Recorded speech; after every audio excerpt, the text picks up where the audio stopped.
Hey guys, welcome back to One the Week on my channel. This week I'm going to be doing a series of short form videos talking about the Apple TV Plus show Wondla. Every day I'm going to post an episode review, and at the end of the week I'm going to post a full series review and an analysis on source material, design, and themes within the show. Today we're talking about Season 1, Episode 5, Captive. So thanks so much for watching, and I hope you guys enjoy. So starting off with the synopsis, despite Muthr's protests, Eva follows through on a daring plan and forms a friendship with an unlikely ally. So we open up with Bastille leading Eva through the palace. And the first huge thing that I notice is Lowrock. We get Lowrock so early. We don't see Lowrock in the book series until the end of book 2. And he's already in this series. And he has a very distinct design, which I'll talk about later. But it was very shocking to see him this early. Lowrock has a very distinct and separate design from the book, but the pillar guards, no notes, A+, amazing. They look so perfect. They look exactly like they do in the book. They're purple instead of brown, but they look amazing. They are identical except for the coloring. So in this episode, we meet 3 characters, Zin, Lowrock, and Queen Oho. Lowrock we already talked about. We meet Zin. So kind of diverging from the plot, there are 4 Arceans in these series.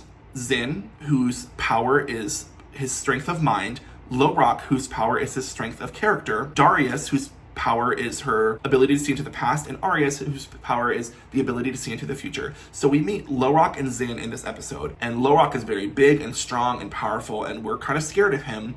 But Zin is a little more slight and small and a little more of an irritant than an enemy, which might come up later. One thing about Zin is that as a scientist, he knows a lot about human history and Orbanian history. So one really great quote that he has is, "Instead of simply going extinct, you try to take the world down with you." It doesn't seem like in the book that humanity destroyed the world on purpose. It seems like they just let global warming, fossil fuels, all sorts of different factors come together to destroy the earth, and it just happened and then it was too late. It seems like in this show, they're inferring that humans destroyed the earth on purpose, which is very, very interesting, knowing that we see a very important human character come at the end of episode 7. So I think we're gonna file that away for season 2. Another note about Zin is he an antagonist? He seems like an antagonist in this episode.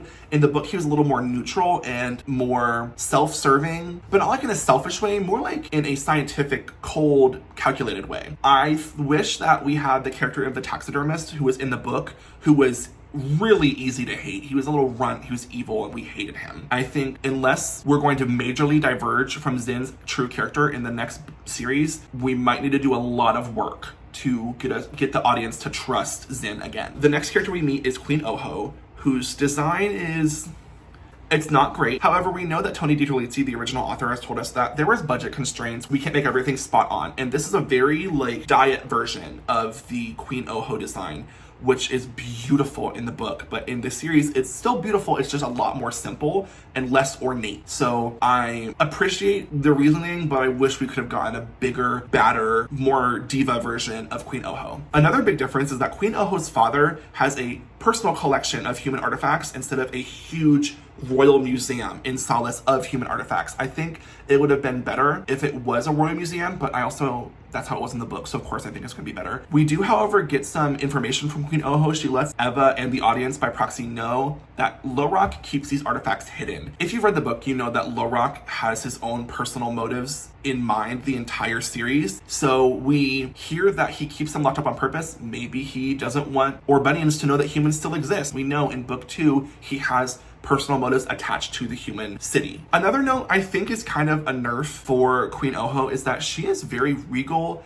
and stoic and ornate in the books, and she's mother. She does not take orders from anybody. She is the monarch of Orbona. And in this series, she's deferring to Lowrock. He has to be satisfied with her education before she can become the true queen, which I think is just an odd direction to take. The Arceans in the book are royal advisors, poets, soothsayers, all sorts of things, but they're not royalty. They're just helpers and advisors. One thing I love is that we do see my friend, the baby sniper, come back and help Eva escape. In the book, it was a little more dramatic. The sniper breaks open the cage and wreaks complete havoc in the museum. This is a really simple way to take that long chapter and simplify it into something fun and easy to digest. We get a little more information about Lorok. He tells Queen Oho that her mind is infected by Eva 9. We can definitely see that Lorok has an underlying scheme that we will definitely be seeing in later seasons, for sure. And another flip from the book is that Eva and the Queen leave on good terms. In the book, they did not leave on amicable terms at all. The Queen basically wanted Eva dead. I think that Eva and Queen Oho leaving on good terms instead of bad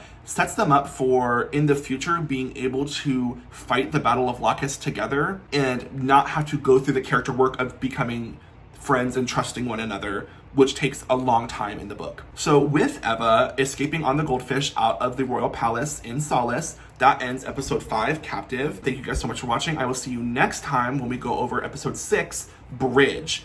Thanks for watching. Peace, y'all.